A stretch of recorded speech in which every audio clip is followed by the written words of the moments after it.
Ya. Bueno, vamos a seguir con lo que íbamos en la página 25. Y vamos a ver ahora el problema, el otro, para terminar la introducción al Antiguo Testamento. En la clase pasada ya vimos lo que era el canon, ¿no es cierto? Con este problema del canon de Jerusalén y el canon de Alejandría, que eran dos listas judías, que el cristianismo no tiene nada que ver por ahí, y que la Iglesia Católica, como de esa época, del siglo I, como era lógico, usó la Biblia traducida al griego por los mismos judíos 200 años antes para poder evangelizar a los paganos. Y después finalmente el judaísmo rabínico en el año 100 después de Cristo se pronunció por el canon de Jerusalén, pero eso no trajo mayor problema dentro del cristianismo hasta la época de Lutero, en que Lutero se le ocurrió cambiar esa decisión y volver y cambiarse al canon de Jerusalén. Lo cual, bueno, lamentable, pero ahí está. Vamos ahora a ver algo a continuación de esto, que son las tradiciones, o sea, las redacciones, las escuelas de la redacción del Antiguo Testamento. Y para esto yo les voy a poner algo para que vean en pantalla. ¿Dónde está esto?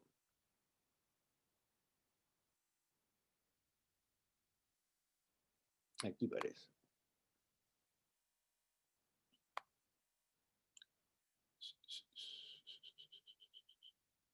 No, no está aquí. A ver, déjenme ver porque no sé dónde está esto.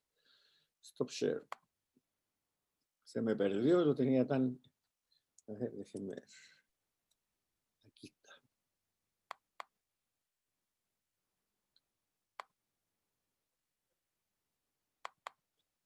Ya, volvemos acá y ahora, ¿dónde estaba yo aquí?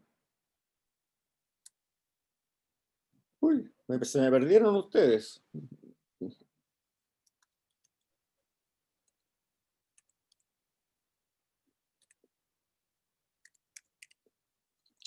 Ya, vamos aquí entonces. Vamos a share screen.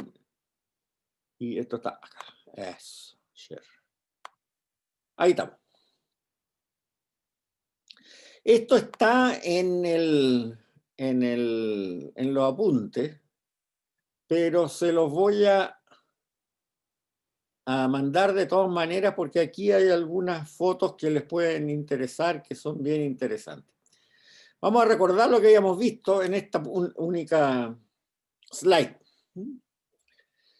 El canon hebreo, vamos a hablar del canon hebreo en este momento solamente, está formado de tres secciones, ¿no es cierto?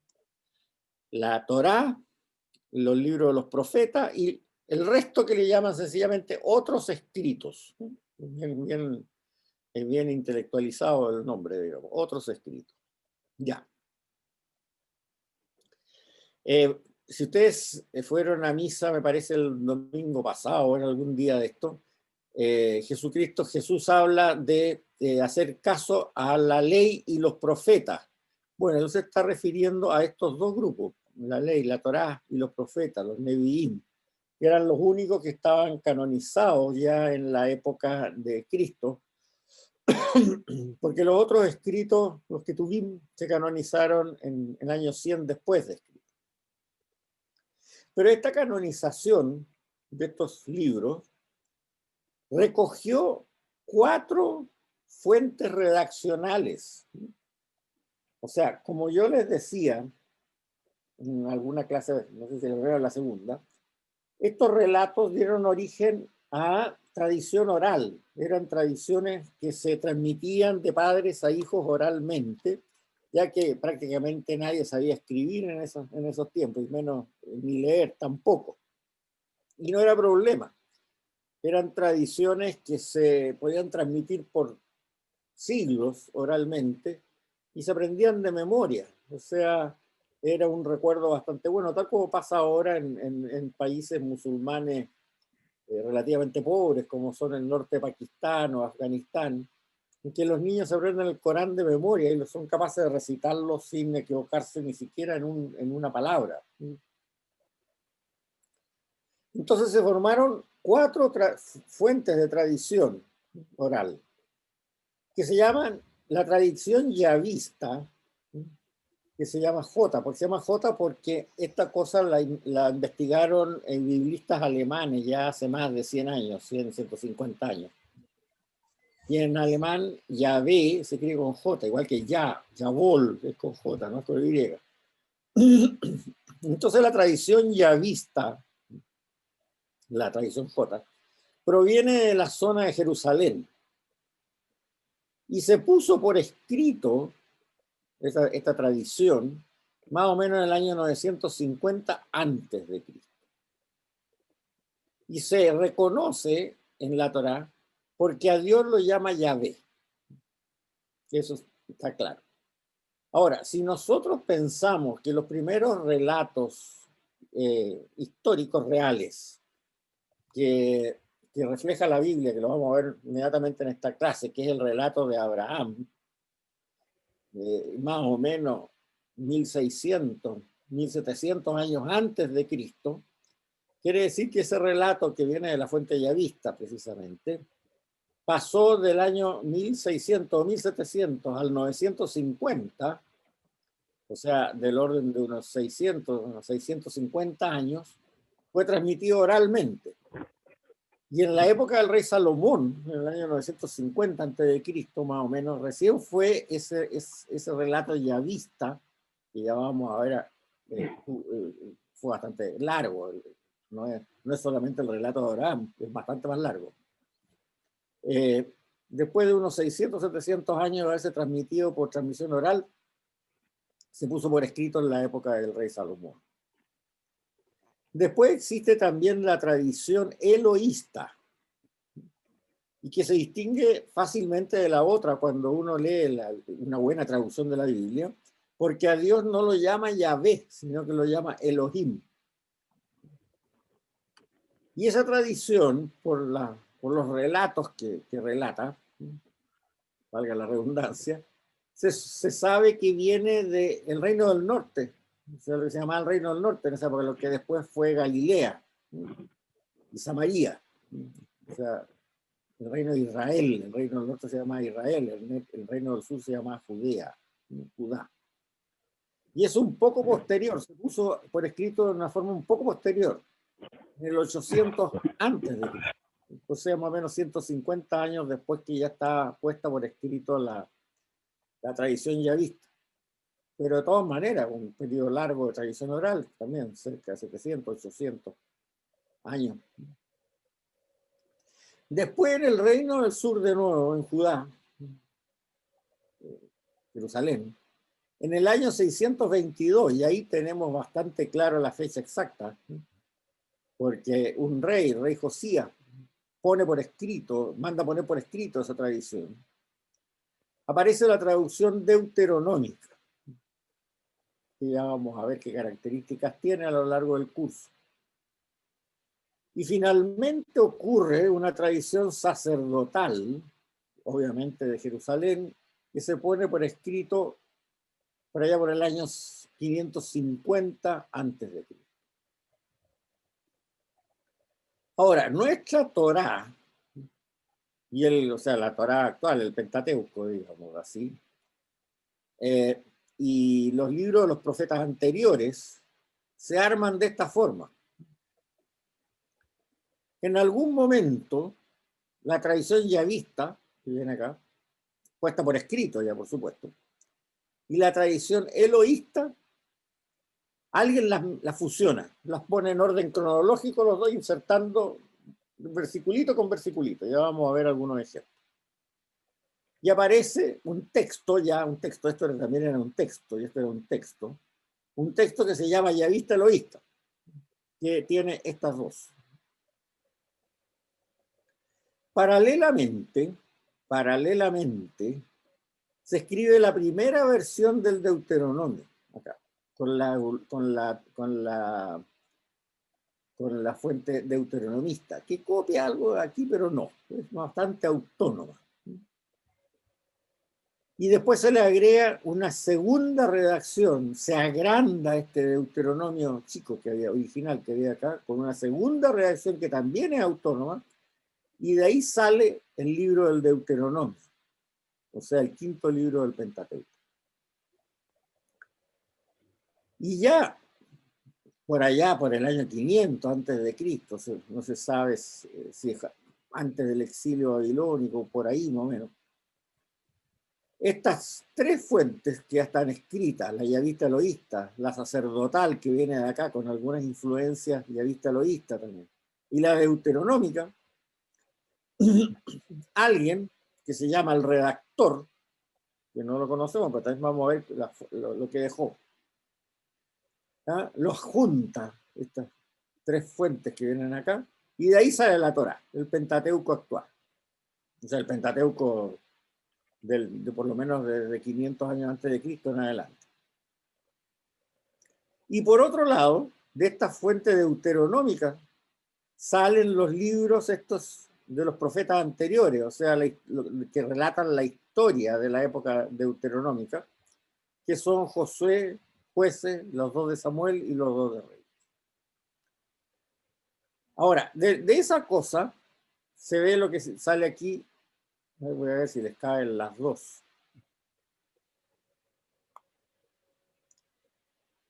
Ahí. De esto se deduce algo que se ve de acá. O sea, los primeros 4 libros de la Torá, o sea, del Pentateuco, Génesis, Éxodo, Levítico y Número, estas 4 tradiciones que vienen de aquí, la yavista, eloísta, sacerdotal y deuteronómica, se intercalan sin haber preeminencia de ninguna de las 4. Ya vamos a ver algunos ejemplos. ¿Ya? En cambio, en el libro del Deuteronomio y en los libros de los profetas anteriores, Josué, Jueces, Samuel, los dos de Samuel, los dos reyes, la preeminencia de la fuente deuteronómica de acá es enorme. O sea, podríamos decir que en el Deuteronomio y en los libros de los profetas anteriores es prácticamente única la fuente deuteronómica, con algunas salpicaduritas nomás de las otras 4, de las otras 3. O sea, aquí hay una diferencia, hay una especie de corte. Los primeros 4 libros de la Torá hay mucha interacción entre las diferentes fuentes y aquí no. En esta parte, en la parte histórica y en la parte del Deuteronomio como tal, es prácticamente puro Deuteronomio. Ahora, eso trae por consecuencia varias cosas que se notan, pero a las claras de primera línea, cuando uno lee el Pentateuco sobre todo. El redactor que está acá no quiso privilegiar nada. Tengo 4 fuentes y las pongo. Por eso que la mayoría de los relatos en la Torá están relatados 2 veces, 3 veces y hasta a veces 4 veces. Porque el redactor, cuando tenía 2 fuentes que se referían al mismo hecho y que diferían en algo, puso una e inmediatamente después la otra. O no tan inmediatamente después. No se pronunció. Es más o menos como si alguien, como hizo Casiano, me acuerdo que en el curso del Nuevo Testamento lo expliqué, hizo una biografía de Cristo, juntando los 4 evangelios y poniéndolos en orden cronológico y insertándolos ahí. Bueno, hay diferencias de detalle en los 4 relatos de la pasión. Escoge uno o los pone los 4. Bueno, aquí en este caso, este redactor de la Torá, que es de la época más o menos del exilio, tampoco seleccionó, sino que cuando había diferencias puso un relato a continuación del otro. Y por eso que en el relato de la creación, por Me gusta ejemplo, hablar contigo, pero ahora estoy en clase. Termino la clase a la 1. Ahí te voy a llamar.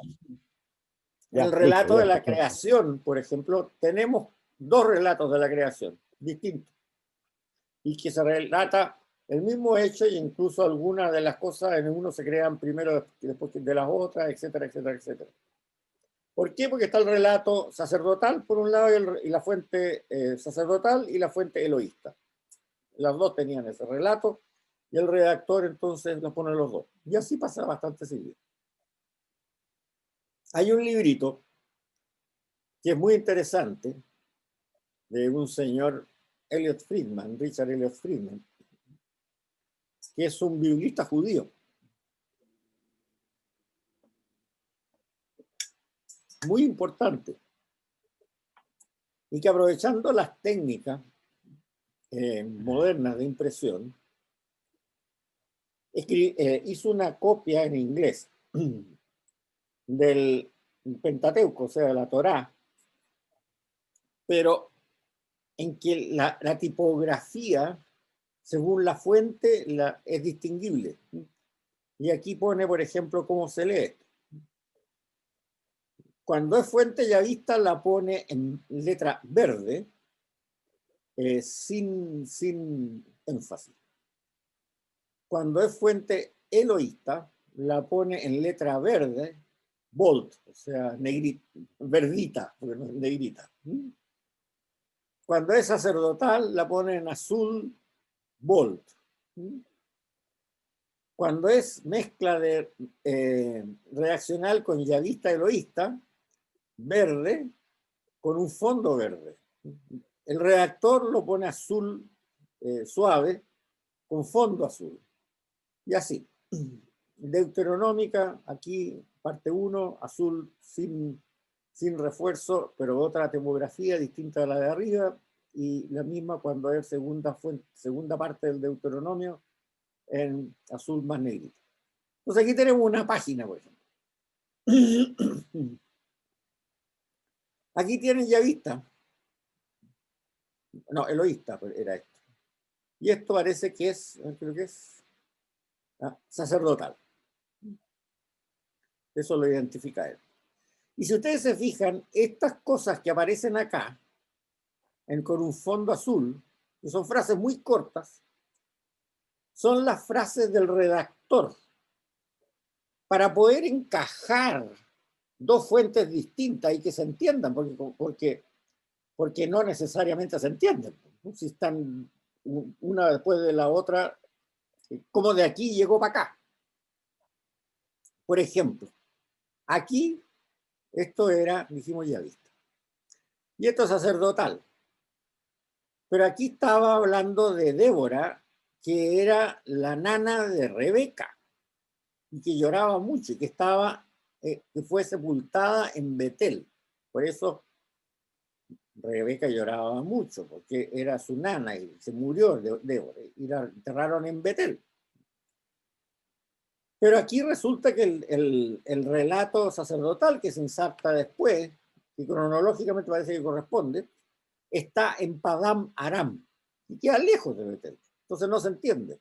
Entonces el redactor agrega, cuando el relato sacerdotal dice, y Dios se le apareció a Jacob y lo bendijo, entonces el redactor, para que el lector entienda, dice, agrega esto, y Dios se apareció a Jacob de nuevo cuando él llegó de Padam Aram y lo bendijo. Esa es una frase, si ustedes se fijan, para engarzar el contexto. Y lo mismo pasa acá. Después vuelve hasta ahí una fuente de acá, el redactor. Entonces dice, y Jacob llamó el nombre del lugar donde Dios le había hablado ahí como Betel. Y después sigue hablando de Efrat y que estaban en Efrat y Raquel tuvo guagua, qué sé yo, entonces tampoco se engancha, no se entiende. Entonces el redactor le agrega esto. Y después viajaron desde Betel hasta Efrat. Es una frase del redactor. El redactor normalmente lo único que hace es no agrega texto teológico, pudiéramos decir así. Lo que hace es enganchar el contexto de una fuente con la otra para que se pueda entender. Y es por eso que cuando nosotros leemos el Pentateuco, o sea, la Torá, no nos damos cuenta muchas veces de estas cuatro fuentes, porque el redactor fue muy astuto de poner estos pequeños engarces. Y como en nuestras Biblias están todas escritas en letras negras sobre papel blanco, no nos damos cuenta de estos agregados. Aquí hay otro ejemplo. En el caso de, aquí están los 10 mandamientos. Bueno, aquí están en el Éxodo. Esta es, creo que la fuente sacerdotal de lo que habíamos visto. Esto es azul itálica, vamos a ver acá. Una fuente independiente. Dice, bueno. Y aquí están, esto correspondería más o menos al primer mandamiento, esto a santificar el sábado, después honrar a tu padre y tu madre, que sé, etc. Pero el redactor parece que encontró, sí, el redactor, que no estaba muy claro cuál era la razón de que había que santificar, respetar el sábado. Entonces le agregó este pedazo. La explicación de por qué hay que santificar el sábado es porque Dios hizo el cielo y la tierra en 6 días y él descansó en el día 7º. Y por eso Yahvé bendijo el día 7º y lo hizo santo. Y después sigue relatando los 10 mandamientos. Y después toma la fuente yavista de nuevo. Aquí tenemos otro caso, que también hay un asunto del redactor para poder hacer que se entienda todo esto. Aquí tenemos la fuente yavista, pero parece ser que al pasar a esta, no, perdón, aquí la eloísta porque está con verdita, negrita, digamos, y aquí la yavista. Y para pasar de aquí a acá no se entendía muy bien, porque aquí estaba en una parte y aquí está en otra parte, geográficamente distinta. Entonces agrega, y ellos viajaron desde Sucot y acamparon en Etam, al borde del desierto, para poder enganchar esto con esto y se entiende. Aquí, en cambio, en esta otra parte, el redactor no tuvo que intercalar nada, se veía claro. Pasó de esta fuente, que es sacerdotal, a la fuente eloísta, después volvió a la sacerdotal, agregó un pedacito de la eloísta aquí para que se aclarara, etc. Yo con esto les voy a mandar este PowerPoint porque lo que yo he dicho está todo en los apuntes, pero en los apuntes no están estas fotos del libro. La razón por la cual no están en las fotos del libro es porque la gracia de esto son por los colores. Y eso me hubiera significado imprimir los textos no en blanco y negro, sino en color. Y en las clases presenciales eso era prohibitivo por el costo. Entonces les voy a mandar este PowerPoint porque este librito, el señor Friedman, que se puede comprar en Amazon, no está traducido al castellano. Bueno, la traducción que está en inglés, que está en castellano, da más o menos lo mismo. Uno tiene la Biblia a mano en otra traducción. Lo importante es esto, los colores. Está completa la Torá, con cada fuente en color distinto. Ahora, tal como él lo pone en el prólogo, evidentemente puede haber un 10% de error. O sea que a lo mejor esta cosa sí parece ser que es yavista, pero también podría ser, no sé, pues sacerdote. Ya Fernando, ya te digo. Podría ser de otra forma. Bueno, pero un 10% de error no significa nada en un documento tan antiguo. Ahora, para terminar esto, la última. Después del exilio, aparece una quinta fuente redaccional, que es la que se llama el cronista, que trata de explicar el porqué del exilio desde el punto de vista de lo que ocurrió desde Moisés en adelante. Pero esta fuente ya no se pudo integrar a la Torá porque ya estaba canonizada. Y cuando está canonizada no se le puede cambiar ni una coma. Entonces, esto significa que la fuente del cronista son libros aparte, y que son los libros que están en los Ketuvim, que se llama Crónicas, Esdras y Nehemías. Ahí relatan todo lo que relató la Torá y los profetas anteriores desde el punto de vista del que llega del exilio. Por eso que es una fuente que no está integrada con la Torá, pero que es aparte. Fernando, tú ibas a preguntar algo. Yo tengo una gran duda. Bueno, primero la eterna discusión si el séptimo día era sábado o era domingo, ¿verdad? Ya, bueno, pero ese es un problema del Nuevo Testamento, no me acuerdo. Que la verdad, pero que la verdad es una barbaridad porque da lo mismo. Podía ser el miércoles, estaríamos de acuerdo. Exactamente, ya lo vamos a ver. Esa cosa que tú acabas de decir es muy cierta. Ya la vamos a ver ahora cuando veamos a Moisés en una clase más. Dime. Y la segunda cosa, el problema de los calendarios. Yo entiendo que como el 300 o 400, ¿verdad? Empezó el calendario actual, cristiano, digamos, que como conversábamos el otro día, el año cero no es cuando nació Cristo, sino que cuando Cristo tenía como 5 o 6 años, por un error. Pero ¿cómo hacen las traducciones para hablar del 2000 antes de Cristo, del 3000 antes de Cristo, cuando no había en calendario? Que el romano es como del año 700 antes de Cristo, ¿verdad? Sí. ¿Y cómo hacen esas traducciones en el tiempo cuando no había carbono 14, cuando no había nada? No, en esa época no había carbono 14, pero hoy día sí. O sea, si te encuentras algo de esa antigüedad, tú lo puedes someter al carbono 14 hoy. Y ahí sabes más o menos la fecha. Ahora, todas esas fechas son aproximadas. Evidentemente, se supone, que como vamos a ver ahora inmediatamente después, Abraham está entre el 1650 antes de Cristo y el 1800. ¿Por qué? Porque han encontrado por ahí algunos rastros arqueológicos, se ha avanzado mucho, y sobre todo el judaísmo ha avanzado mucho en eso. Los arqueólogos judíos son extraordinarios porque para ellos es algo vital, es una tradición vital entender esto. Y han hecho descubrimientos interesantísimos, absolutamente científicos. Entonces, bueno, entre 1650 y 1800 hay 150 años de varianza, o sea, no se sabe más. Pero sí se sabe que es bastante, que Salomón por lo menos fue 700 años posterior. Eso sí que se puede saber. Ahora, en esa época los calendarios no eran el mismo de ahora tampoco, porque en Israel el calendario religioso siempre es lunar. Por eso que la Pascua, incluso nuestra, varía de año en año, porque no es solar, es lunar. Entonces, pero eso también hay algoritmos para calcularlo, no es problema. Ya, vamos.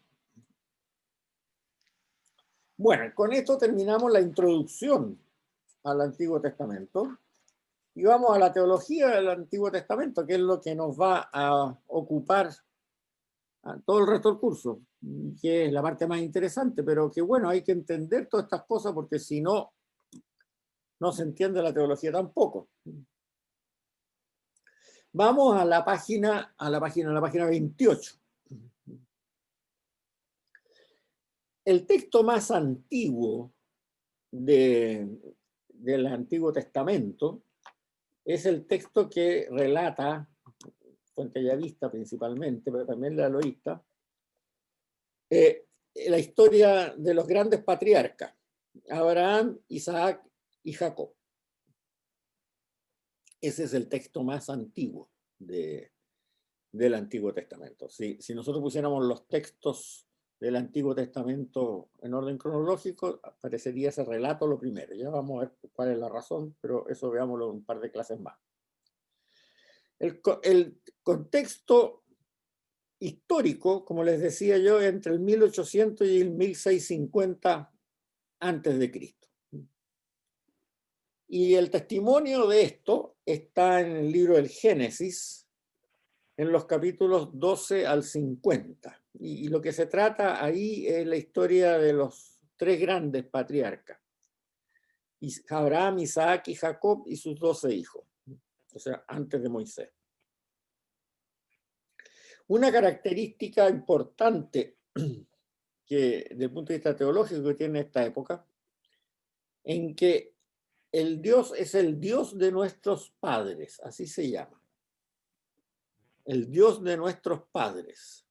Cuando Abraham se refiere de su Dios a sus hijos, o viceversa, hablan de el Dios de nuestros padres nos dijo tal cosa, el Dios de nuestros padres nos enseñó tal cosa. Por eso es que esta etapa, teológicamente, se llama siempre la religión del Padre, o sea, la religión de nuestros padres. No es el judaísmo que conocemos ahora, ¿no? que viene de la época de Moisés, porque Moisés es 500 años después. Ahora, el contexto social es una familia nómada. En las etapas posteriores ya hay sedentarización. Aquí es una familia nómada.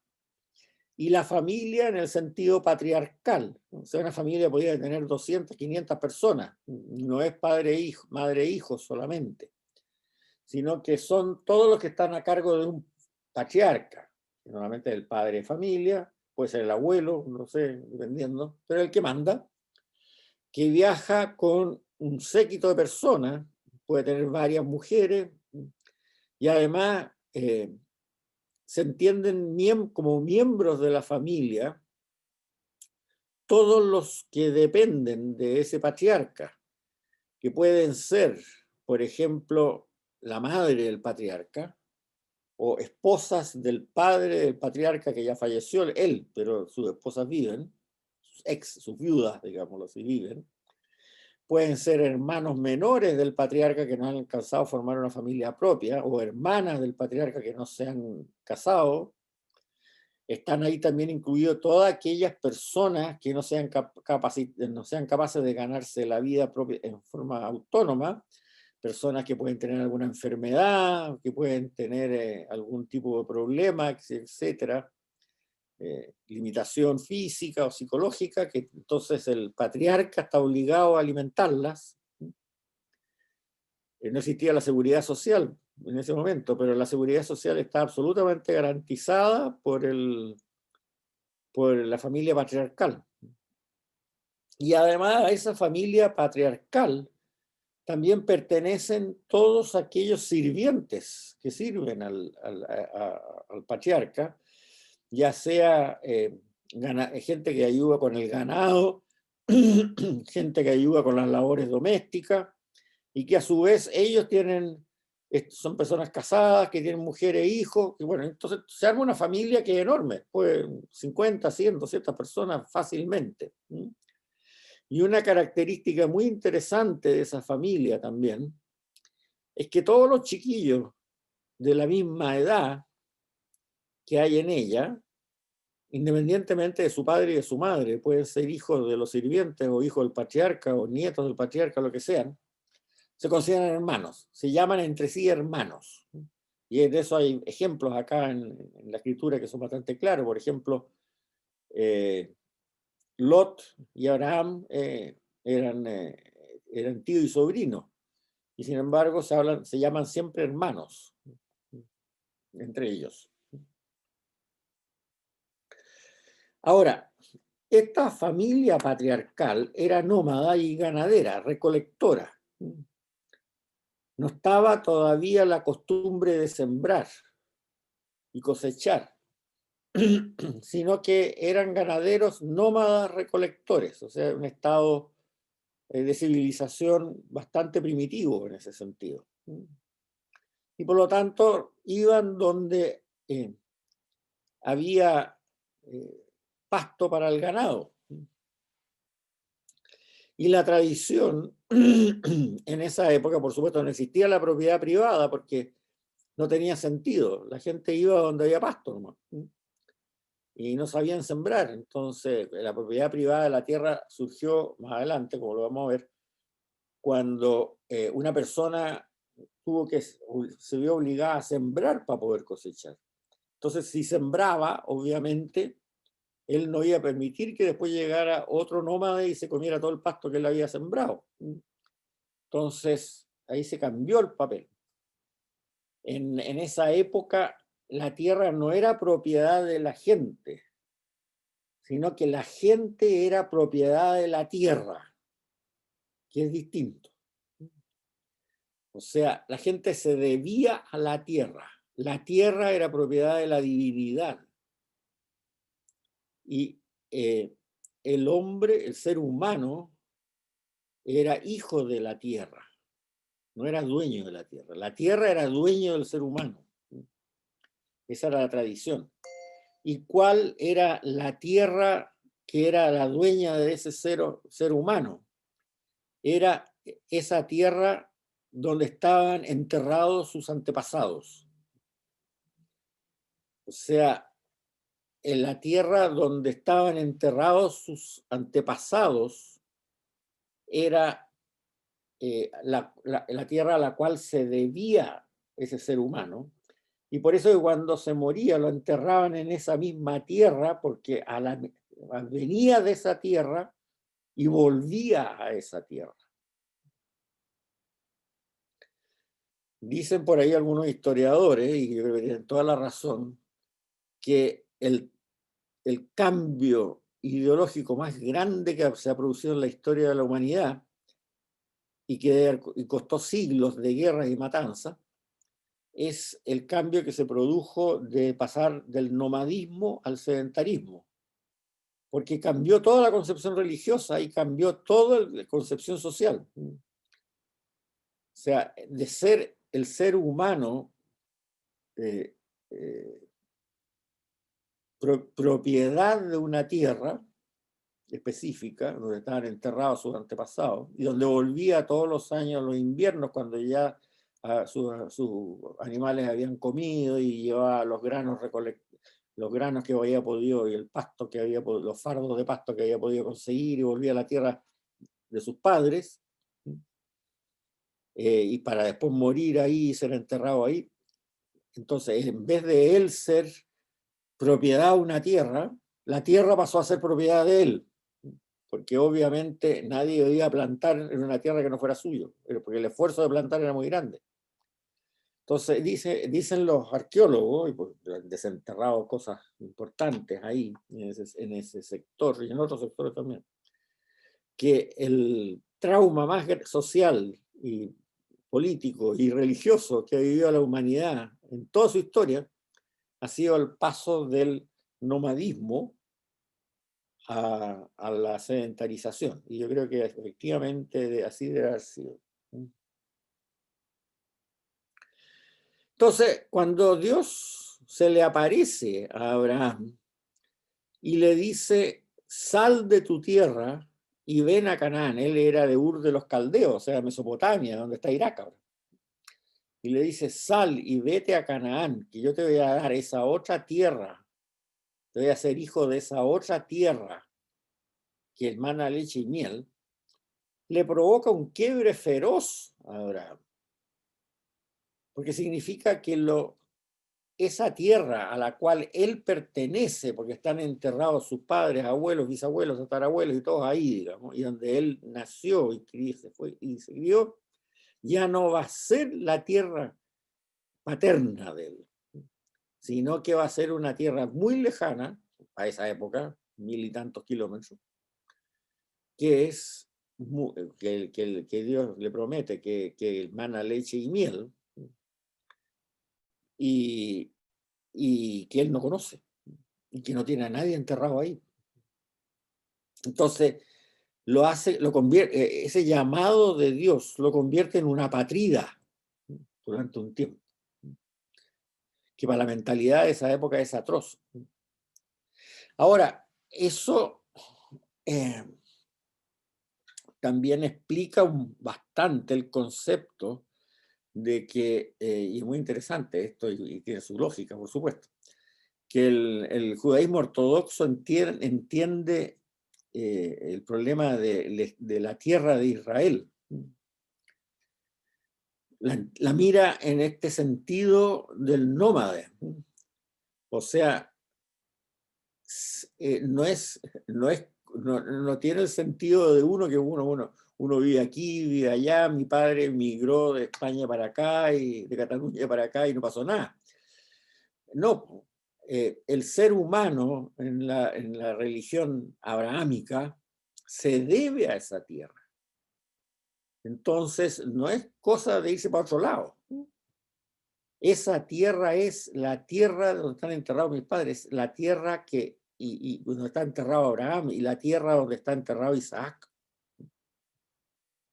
Y la tierra es propietaria del ser humano, no el ser humano es propietario de la tierra. Entonces, es una situación interesante, pero que conviene entenderla en sus raíces culturales, porque si no, no se entiende. Bien, ¿qué pasa ahí? Religiosamente hablando, teológicamente hablando, se dice siempre que Abraham es el padre del monoteísmo, porque se le aparece Dios y le dice, yo soy único Dios para ti. Perfecto. Pero no es así.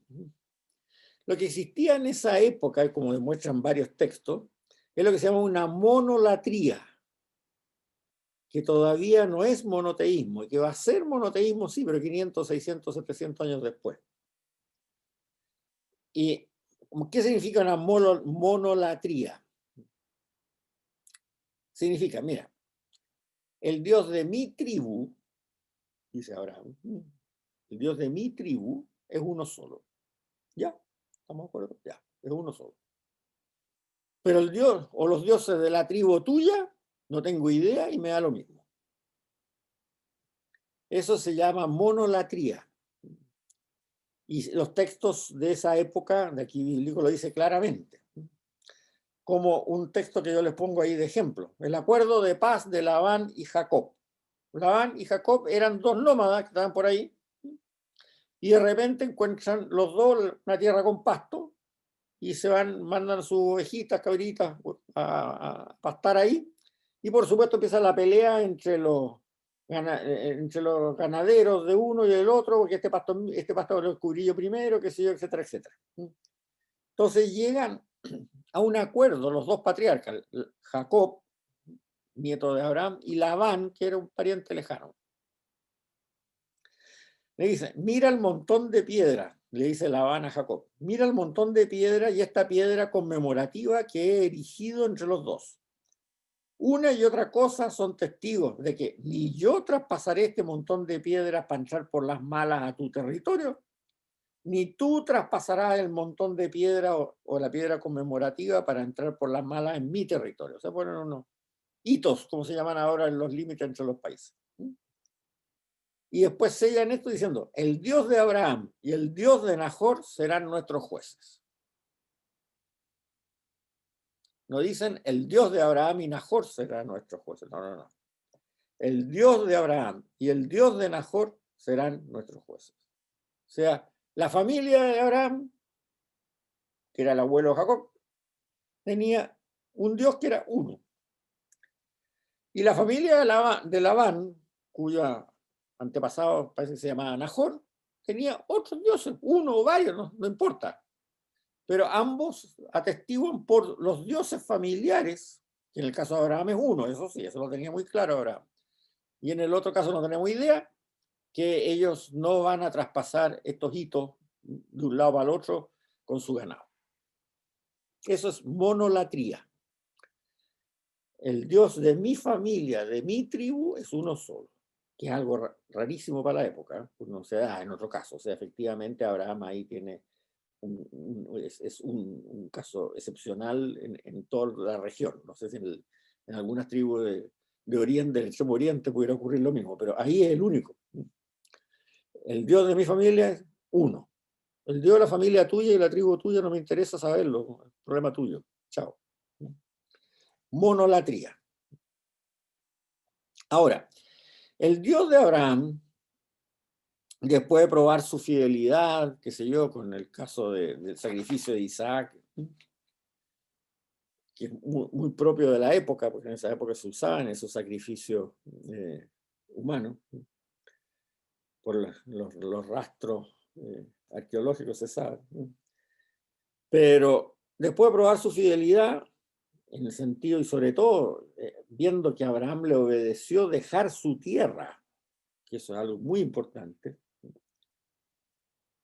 dice, cuando Abraham tenía 99 años, se le apareció el Señor y le dijo, yo soy Dios Todopoderoso, camina en mi presencia y sé honrado, y haré una alianza contigo, y haré que se te multiplique sin medida. Abraham cayó rostro en tierra y Dios le habló así: mira, esta es mi alianza contigo. Serás padre de una multitud de pueblos. Ya no te llamarás Abraham, sino Abraham, porque te hago padre de una multitud de pueblos. Te haré fecundo sin medida, sacando pueblos de ti, y reyes nacerán de ti. Mantendré mi alianza contigo y con tu descendencia en futuras generaciones, como alianza perpetua. Seré tu Dios y el de tus descendientes futuros. Les daré a ti y a tu descendencia futura la tierra de tus andanzas, la tierra de Canaán, como posesión perpetua, y seré su Dios. Dios añadió a Abraham: tú guarda la alianza que hago contigo y tus descendientes futuros. Esta es la alianza que hago con ustedes y con tus descendientes futuros y que han de guardar. Todos los varones deberán ser circuncidados, circuncidarán el prepucio, y será una señal de mi alianza con ustedes. A los 8 días de nacer, todos los varones de cada generación serán circuncidados. También los esclavos nacidos en casa o comprados a extranjeros que no sean la sangre de ustedes. Circuncidan a los esclavos nacidos en la casa o comprados. Así llevarán en la carne mi alianza perpetua. Todo varón incircunciso que no ha sido circuncidado a su prepucio será apartado de su pueblo por no pertenecer a mi alianza. Ya. Aquí tenemos varias cosas. Hace una alianza, le da una promesa que va a ser siempre, si Abraham no se desvíe por la idolatría, o sea, si siempre hace a Dios su Dios de su familia, toda su descendencia será beneficiada con esto. Y además, ellos serán hijos de esa tierra que les va a dar Dios. No es que sean propietarios de la tierra, van a ser hijos de esa tierra que les va a dar Dios, la tierra de Canaán, como posesión perpetua. ¿Y cómo se sabe quién es descendiente de Abraham para saber si es heredero de esa promesa? Bueno, tiene que estar circuncidado. O sea, la circuncisión aquí tiene un carácter claramente, como dijéramos, de carnet de identidad. Se han tratado de inventar, de ver otras ¿cómo se llama? Causas, higiene, qué sé yo. No, los tiempos eran tan primitivos aquí, 1600, 1800 años antes de Cristo, que la higiene no se conocía para nada. O sea, es claramente un ritual, es un ritual para demostrar la pertenencia a esa familia. Acuérdense que siempre la tribu y la familia es más o menos lo mismo. O sea, pueden pasar 500 años y la familia a lo mejor ya sea medio millón de personas, pero es la familia, es la tribu. Entonces es muy difícil saber quién es quién. Bueno, si está circuncidado, es de esa familia. Y como prácticamente parece que nadie más circuncidaba a nadie en ninguna otra parte del entorno, digamos, que había en ese momento, era verdaderamente un buen carnet de identidad. Ahora, esto le provoca un quiebre radical a Abraham, puesto que tiene que ir a una tierra lejana y distinta de donde estaban enterrados sus antepasados. Ahora, San Pablo, ya lo vimos, pero conviene recordarlo ahora un poco también. Él nunca negó esta promesa al pueblo descendiente de Abraham. Y en la carta, cosa que está en este momento, o sea, desde 1500 años atrás de ahora, o sea, del año 500 después de Cristo en adelante, la iglesia se le olvidó eso de que desciende del pueblo judío, digamos así. Y se ha olvidado que la gente lo empieza a entender mal. Los cristianos hoy día lo entienden pésimo esto, pero está claro. Veamos lo que dice San Pablo en la carta a los romanos. Si algunas ramas de este olivo, le dice a sus fieles de origen pagano, o sea, no judío, si algunas ramas del olivo de Dios han sido cortadas. Y tú, que eres un olivo silvestre, fuiste injertado en su lugar y has participado de la raíz y de la savia del olivo. O sea, la raíz y la savia del olivo es Israel. No te consideres superior a las otras ramas. Si lo haces, recuerda que no eres tú quien mantiene a la raíz judía, sino que la raíz te mantiene a ti. Si tú, siendo olivo silvestre, o sea, ajeno a ese olivo, eras de otra tribu, como pagano, si tú, siendo olivo silvestre por naturaleza, fuiste cortado y contra tu naturaleza de ser pagano, fuiste injertado en el olivo de verdad, ¿cuánto más ellos, que son las ramas naturales, serán reinjertadas en su propio olivo? Y aquí viene la frase vital. Porque los dones y la llamada de Dios son irrevocables. O sea, San Pablo tenía muy claro que esa promesa hecha a Abraham son irrevocables. Dios no se equivoca. Y lo escogió y lo hizo así, por algo es. Y eso lo tenemos que tener muy claro nosotros en esa época, y la civilización occidental debería tenerlo. No nos tenemos que olvidar que como católicos en la Inquisición nos dedicamos a quemar judíos, incluso judíos chilenos en Lima. Ahora, el Dios de nuestros padres, como se le llama en esta época, el Dios de nuestros padres, no está asociado a ningún país ni a un lugar específico, sino que es el Dios de la familia. Y esa familia nómada, al desplazarse, Dios lo sigue ese desplazamiento. Está siempre con ellos, viendo qué es lo que pasa, qué problemas tienen, si se portan bien, si se portan mal, qué sé yo, etc. No hay un esquema como lo tienen las religiones paganas de esa época, del Dios de la naturaleza. No, aquí el Dios es de la familia, que vigila por la familia. No es el Dios del trueno, de los relámpagos, de las tempestades, de todas esas cosas. No, no, no, no. Es el Dios familiar.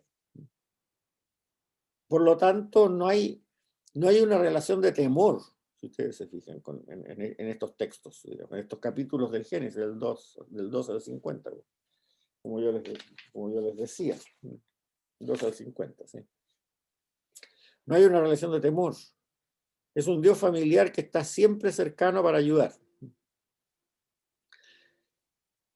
Y es, por lo tanto, un Dios de la historia, el Dios que actúa en la historia de esa familia, y que cuando están con problemas, como cuando está José en Egipto, lo ayuda, qué sé yo, a que solucione este problema que tiene, y puede alimentar a su familia, qué sé yo, las vacas flacas, las vacas gordas, todas esas cosas que ustedes se recordarán de la historia, que se cuenta aquí.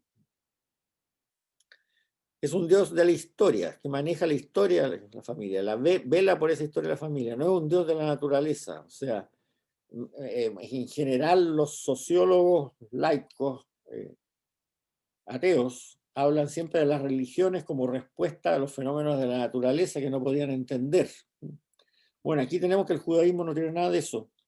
En los textos más antiguos del judaísmo, que son los que estamos leyendo y viendo hoy día, el Dios de la naturaleza no aparece por ningún lado, sino que es un Dios familiar que se preocupa por esa familia, que no le pase nada malo. Y que obviamente de repente le pega un tironcito de orejas cuando se portan mal, pero siempre es un espíritu absolutamente paternal. Dios de la naturaleza para nada. Ahora, la estructura de la relación con Dios en esta familia es muy simple. El patriarca hace la relación con Dios, o sea, es como dijéramos el sacerdote. El único sacerdote es el patriarca, el pater familia. No hay nada organizado, ninguna organización. La única organización, el único requisito que hay, no es requisito tampoco, pero la única costumbre, fuera de la circuncisión, que la manda Dios, eso sí, es que cuando surgen las cosechas o los beneficios agrícolas que tiene el patriarca, digamos, entonces se hacen sacrificios quemando algún animalito, o algunos granos, o algunos pastos, o cosas así, de gratitud. Son sacrificios de gratitud a la divinidad por haber mandado las lluvias necesarias para que hubiera pasto, en fin, etcétera, etcétera, esas cosas. Y la vida religiosa la lleva el patriarca, que es el que en un momento dado puede establecer un altar amontonando unas cuantas piedras y ofrecer un sacrificio de quemar algunos frutos de la naturaleza. Y la matriarca, que también tiene un gran papel religioso, es la que educa a todos los niños en esta religión del Padre. Por lo tanto, son patriarca y matriarca las personas que se entienden con Dios. Ahora, una conclusión muy importante de esto es que no es que Dios elija un pueblo, sino que Dios elige una persona y a los descendientes de esa persona. Y esa ha sido siempre la gran discusión moderna en Israel. ¿Quién es judío? Bueno, los ortodoxos dicen los descendientes de Abraham, no hay vuelta. Si no eres descendiente de Abraham, estás frito. Porque Dios escogió a Abraham y a sus descendientes. O sea, tú podrás ser residente en Israel, sí. Pero si no eres descendiente de Abraham, judío, no eres. Bueno, otros dicen que no, que también puede haber conversiones. Y empiezan los casos más delicados. ¿Qué pasa si una mujer judía se casa con un extranjero? Bueno, los hijos, ya. Pero no vamos a entrar en los detalles porque la discusión es bien compleja en ese caso y han tenido que manejarse en base a equilibrios ahí políticos, etc. Pero desde el punto de vista religioso, lo que dice la Torá es claro, la opinión de los ortodoxos tiene toda la razón, desde el punto de vista religioso, digo yo.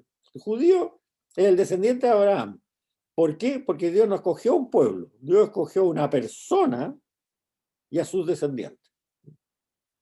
No hay vuelta, está claro.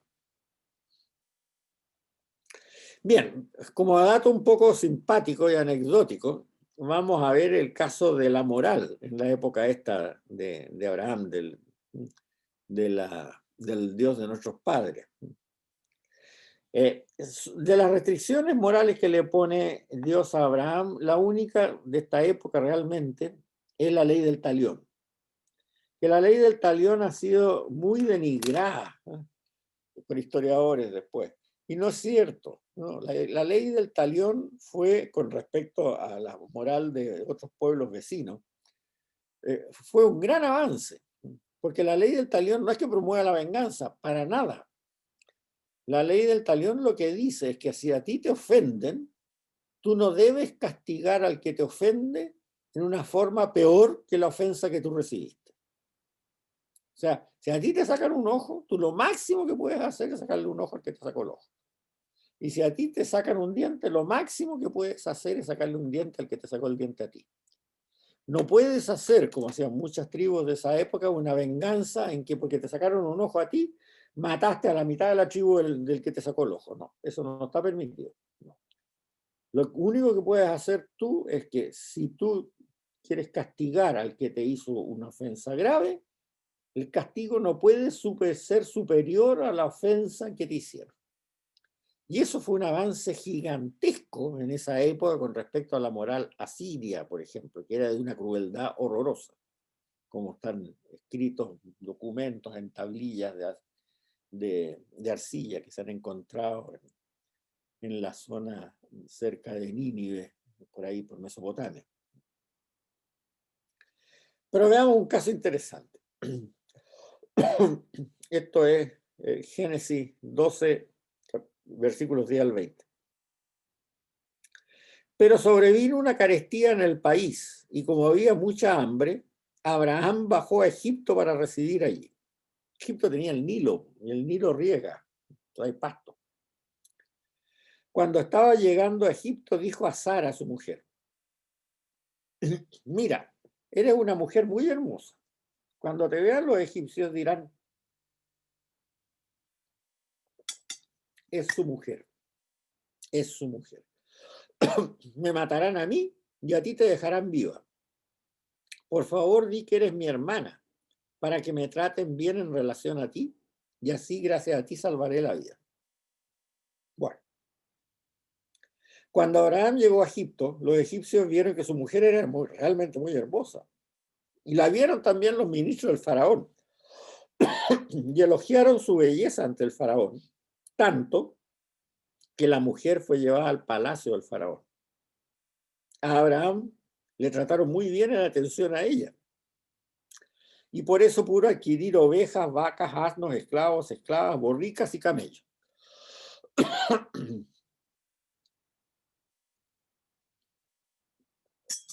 Pero el Señor afligió a Faraón y a su corte con graves dolencias a causa de Sara, mujer de Abraham.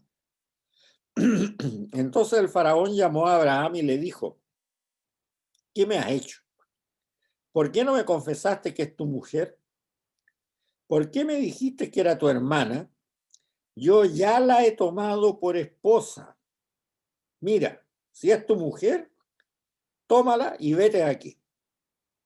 Y el faraón, para estar seguro, le dio una escolta a Abraham y lo despidió con su mujer y sus posesiones, sus ovejas, sus vacas, sus asnos, sus esclavos, esclavas, borricas y camellos. Bueno, es bastante curiosa la actitud de Abraham, ¿no es cierto? Porque se fue feliz con sus ovejas, vacas, asnos, esclavos, esclavas, borricas y camellos, que haya recibido regalo del faraón, porque el faraón ya había tomado por esposa a su mujer Sara, digámoslo así. No tuvo ningún empacho en llevarse a todas estas cosas. Bueno, esto demuestra varias cosas. Primero, que el texto es bastante antiguo, porque de hecho después tuvo muchos comentarios en textos, ¿cómo se llama?, judíos posteriores. ¿Cómo Abraham podía haber hecho una cosa así, de usar a su mujer como anzuelo para obtener bienes? De hecho, en la fuente eloísta, esta fuente es la más primitiva, la que acabo de leer yo, en la fuente eloísta, que también relata esto más adelante, dice que Abraham no mintió al faraón cuando dijo que era su hermana, porque eran él y su mujer hijos del mismo padre, pero de madre distinta. O sea, ahí la fuente eloísta, que como acabamos de ver es posterior, trata de arreglar un poco el problema. Yo no sé si lo arregla para bien o para mal, pero porque entonces lo deja incestuoso a Abraham y Sara, o sea, no es un buen arreglo. Pero si ustedes acuérdense que la fuente más antigua es de 950 a.C. y la fuente eloísta 150 años después. Quiere decir que en ese periodo, entre el 950 y el 800 a.C., hubo una discusión sobre este tema entre los rabinos, diciendo, pucha, la metidura de pata de Abraham, ¿cómo puede pasar eso? Si para Abraham es el padre. Entonces, en la fuente eloísta relatan esto mismo, y ahí le puse una nota al pie de página en eso. Relatan esto mismo diciendo que no, en realidad no mintió, porque eran hermanos de padre, pero no de madre. Bueno, entonces quedaron en matrimonio incestuoso, tampoco una muy buena solución. Pero en fin, eso para que uno entienda después la evolución que vamos a ver de la moralidad, porque como yo les dije en las clases pasadas, la Biblia no es una foto, es una película en que la revelación se va adecuando al nivel cultural de cada persona. Y en esa época, 1600 o 1800 años antes de Cristo, se consideraba, desgraciadamente en esa época, a la mujer como una propiedad del marido y no como un ser humano igual. A pesar de que en esta época también, y notorio en el caso del relato que estamos viendo, porque no pasaba en otros países cercanos, el papel de la matriarca es muy grande porque ella tenía una labor educacional importantísima junto con su marido. En fin, eso es. Bueno, avancemos 500 años, ¿qué les parece? Vamos a ir a la etapa, a esbozar la etapa siguiente, en la página 32. El período de Moisés. El período de Moisés son 500 años posteriores a la religión de nuestros padres. Entre lo que hemos visto y lo que vamos a ver inmediatamente después, que vamos a dejarlo esbozado por lo menos, pasan 500 años en que sigue la misma forma de ver a Dios. Abraham, Isaac, Jacob, los 12 hijos de Jacob y todos los que vienen después, siguen en la misma forma. Familia nómada, el patriarca, la matriarca o las matriarcas. La religión de nuestros padres, sin sacerdote, el patriarca es como hace papel de sacerdote, no hay un ritual muy claro. Pero llegamos a la época de Moisés, más o menos entre el 1250 a.C. y 1200 a.C. Y aquí el rango de error son solo 50 años. El testimonio histórico lo dan los libros del Éxodo y el libro de los Números de la Torá. Y el testimonio cultual, o sea, de culto, es el libro del Levítico. Ahora ya tenemos una tribu, porque ya familia es muy reducido. ¿Qué es lo que es una tribu? Es una federación de familias que descienden de un antepasado común. O sea, teníamos a Abraham, Isaac, que tuvo un hijo Isaac, y tuvo un hijo que fue el heredero, que era Jacob. Después tiene 12 hijos, cada uno de esos 12 hijos de Jacob da origen a una tribu. Entonces, cuando ya estamos en la época de Moisés, estamos hablando de a lo mejor, no sé, 500.000 de personas en total. Entonces, las familias estaban agrupadas en tribus porque descendían del mismo antepasado. O sea, se consideraron la tribu es una hiperfamilia, podemos decir así, pero seguían con la misma estructura. Ahora ya tenemos una revelación más importante. El Dios se revela a Moisés y le revela su nombre. Eso es algo muy importante porque el nombre no es un apelativo como en el caso nuestro, en la mentalidad judía de esa época, sino que es algo que refleja la esencia de ese ser. Y el nombre que revela Dios a Moisés es Yahvé. ¿Y qué significa Yahvé? Yahvé significa yo soy. Pero, ahí está la diferencia, pero es un verbo atemporal. Yo les decía en alguna clase anterior que el hebreo de esa época es un idioma bastante primitivo. Primeramente no se escribía con vocales, lo cual da origen a ambigüedades que tienen que ser interpretadas por el contexto. Pero también que tenía muy pocos vocablos. O sea, era muy poco con respecto a, no sé, a cientos de miles que puede tener el castellano, el inglés o algo por el estilo distinto. De haber tenido con buena suerte 1000, o quizás menos, en esa época. Entonces era bastante ambiguo, existían verbos atemporales. Y el verbo Yahvé es absolutamente atemporal. O sea, según el contexto en que está escrito o hablado, puede significar yo soy, yo fui, yo era o yo seré.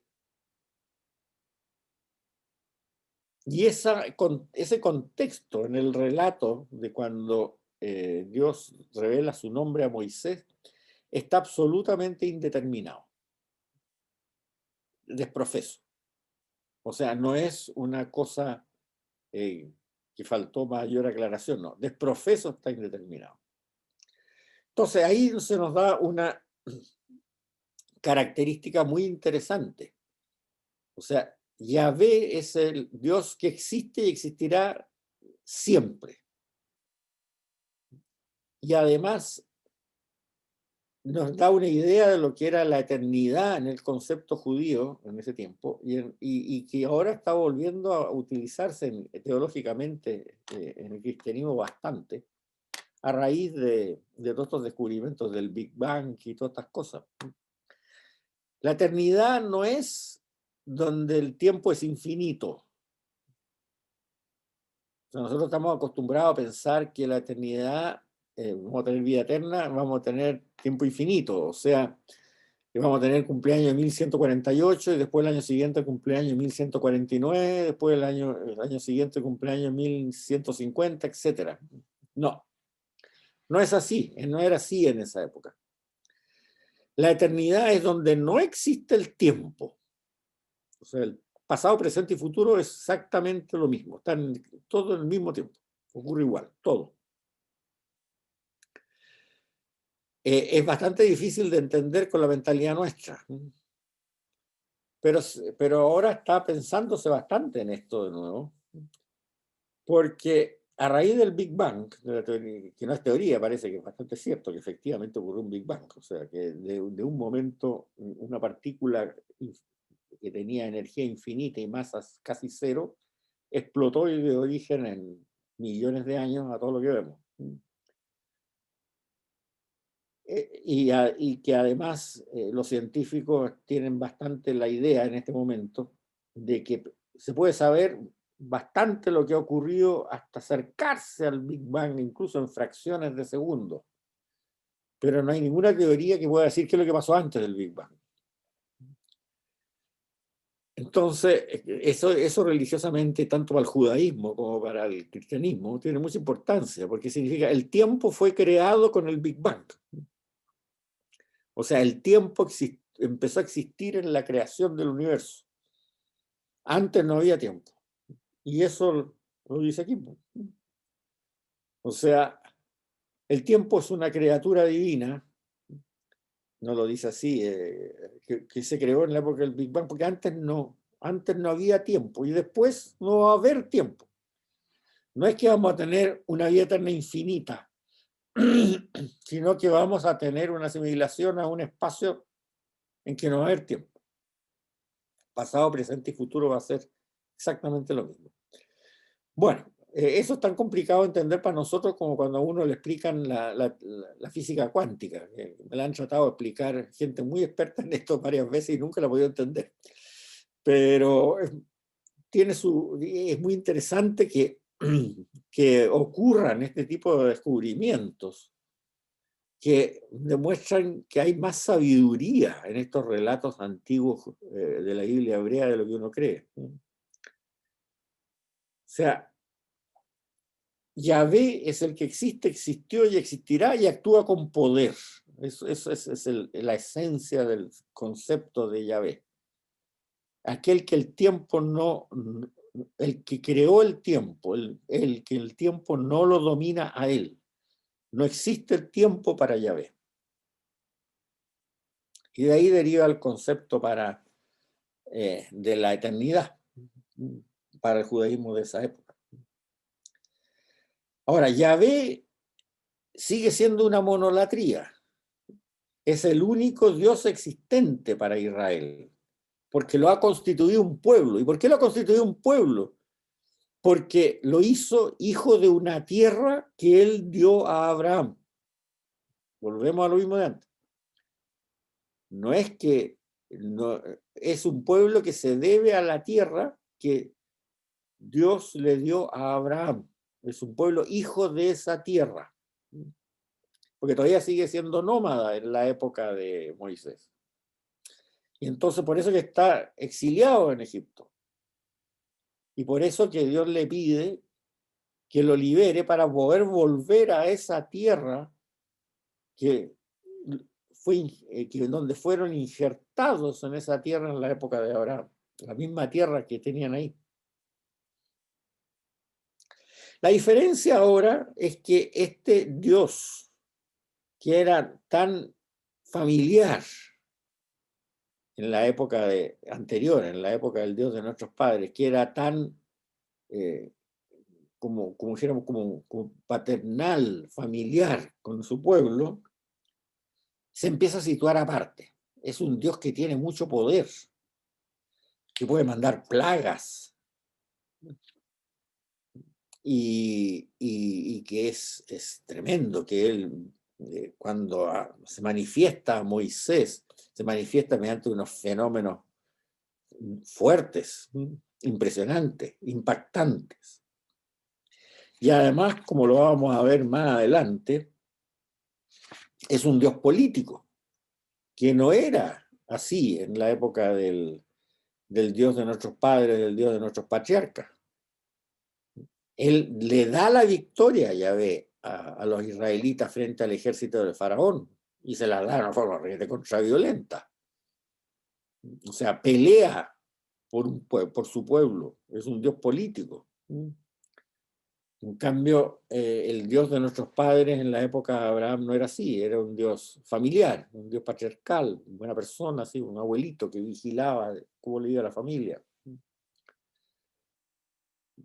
Cambia totalmente la imagen con el yavismo del Dios original de nuestros padres. Bueno, aquí ya deberíamos entrar a una serie de argumentos teológicos que no los quiero cortar, o sea que vamos a llegar aquí. Quiero plantearnos la diferencia en que hay entre el Dios de nuestros padres y el yavismo mosaico, ¿no?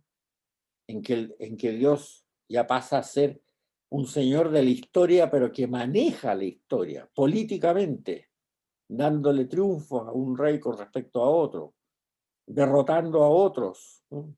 sin que hubiera razón de fuerzas como para que ese otro rey fuera derrotado, sino que sencillamente porque Yahvé favoreció al vencedor, etc.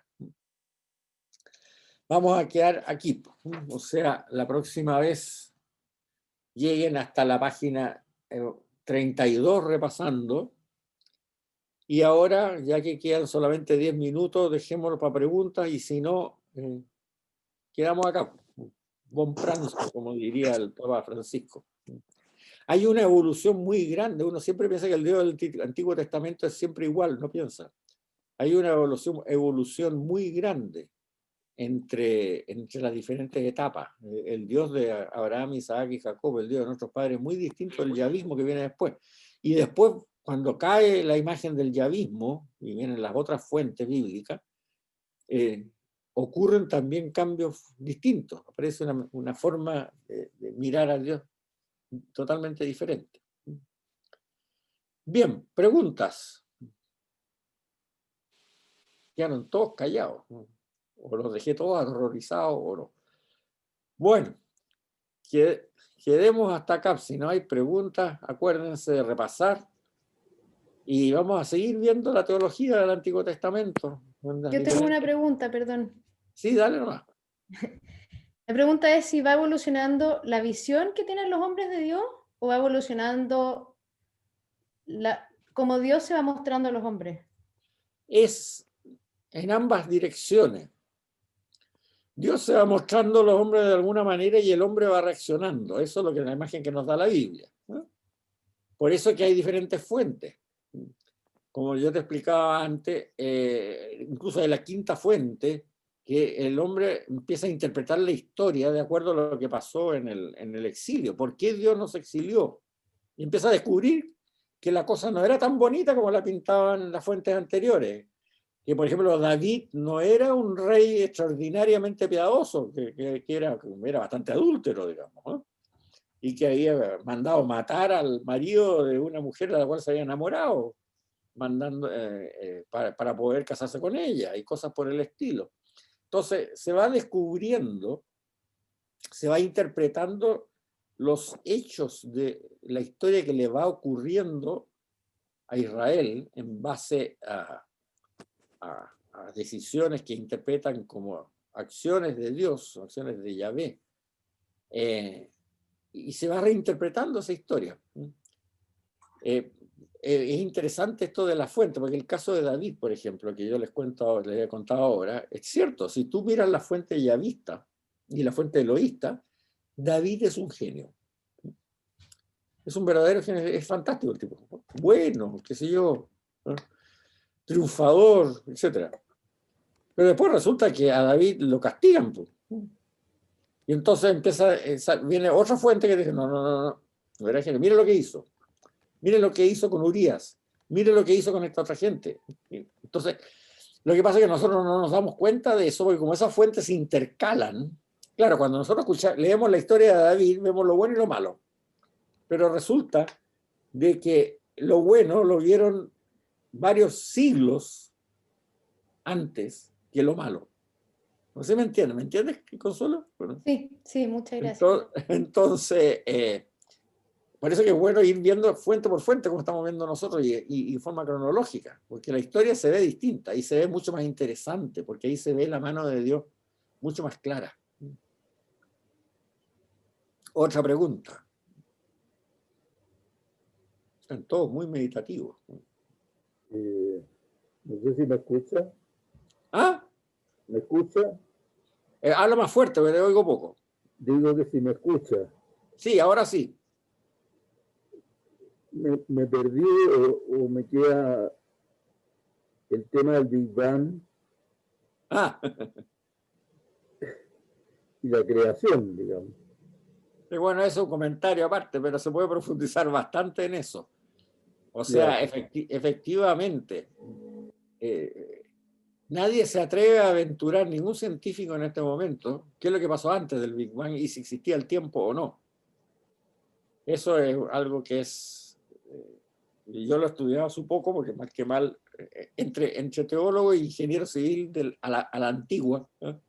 Esas inquietudes me surgen también. Y efectivamente hay muchos artículos que incluso entre teólogos judíos también, como te digo, muchos artículos que están orientados a eso. O sea, bien interesante. ¿Qué pasaba antes del Big Bang? Bueno, eso ya es algo que escapa a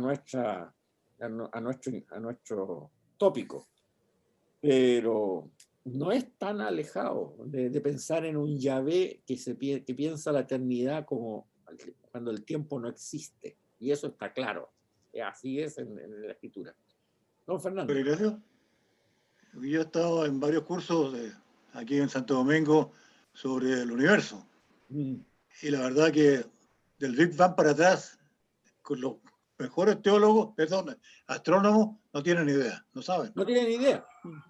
Ellos muestran de ahí para adelante y los tiempos y cómo corren y qué sé yo, pero del Big Bang para atrás no tienen idea. Nadie sabe nada. Nadie sabe nada. O sea, ahí hay lo que llaman algunos astrónomos y algunos teólogos también una singularidad. O sea, un punto en que no se puede traspasar por el momento. Se podrá traspasar a lo mejor más adelante, no sé, pero por el momento no se puede traspasar. Eso es bien interesante. Ellos saben cuántos miles de años fue el Big Bang, pero para atrás nada. Para atrás nada, absolutamente nada. Así es. Así es. Bueno, ya pues, tengan un buen apetito, como dicen los franceses, ¿eh? Y quedamos hasta acá y la próxima vez vamos a seguir con el yavismo, que es otro enfoque totalmente diferente. Muchas gracias. Gracias. Muchas gracias. Bueno, Gracias, Juan. Gracias. A todos. Muchas gracias. Ojalá nos Muchas veamos, gracias. si Dios quiere, el próximo sábado. Sí, ojalá que sí. Bye. Listo, gracias. Hasta luego. Gracias. Chao, chao.